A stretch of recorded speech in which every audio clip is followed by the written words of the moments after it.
काङ्ग्रेस एमाले माओवादीका झोलेहरू, किनभने सुदन गुरुङ भनेको एकदम स्टेट मान्छे हो क्या, त्यो दायाँ बायाँ लुछुङ फुचुङ उसले काम गर्दैन, उसले सिधै कानुनमा टेकेर काम गर्ने मान्छे हो नि त सुदन गुरुङ। ऊ कुनै पनि लोभ लालचमा पर्दैन, रवि लामी छाने जस्तै हो क्या सुदन गुरुङ। त्यही भएर सुदन गुरुङलाई मन पराएका छैनन् के एमाले काङ्ग्रेस माओवादीका झोलेहरूले, किनभने रवि लामी छानेलाई पनि त यस्तै गरेका थिए एमाले काङ्ग्रेस माओवादीका झोलेहरूले। हो, अरू केही पनि होइन, सुदन गुरुङ एकदम बेस्ट मान्छे हुन्। सुदन गुरुङको विरोध गर्ने भनेकै एमाले काङ्ग्रेसका झोलेहरू हुन्। हिजोका दिनमा रवि लामी छानेलाई पनि यसरी नै विरोध गर्थे क्या एमाले काङ्ग्रेस माओवादीका झोलेहरूले। अहिले सुदन गुरुङलाई जसरी विरोध गरेका छन् नि त्यसरी विरोध गर्थे। के गर्ने, लास्टमा रवि लामी छानेले 2 तिहाई ल्याइदिए, राष्ट्रिय स्वतन्त्र पार्टीले 2 तिहाई ल्याइदियो। गृहमन्त्री सुदन गुरुङ पनि यस्तै मान्छे हुन्, रवि लामी छाने जस्तै मान्छे हुन्।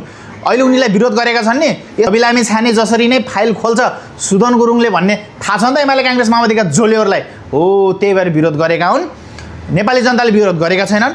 सुदन गुरुङलाई बधाई छ, तपाईँले गृहमन्त्री सम्हाल्न सक्ने मान्छे हो, सम्हाल्नुहोस्।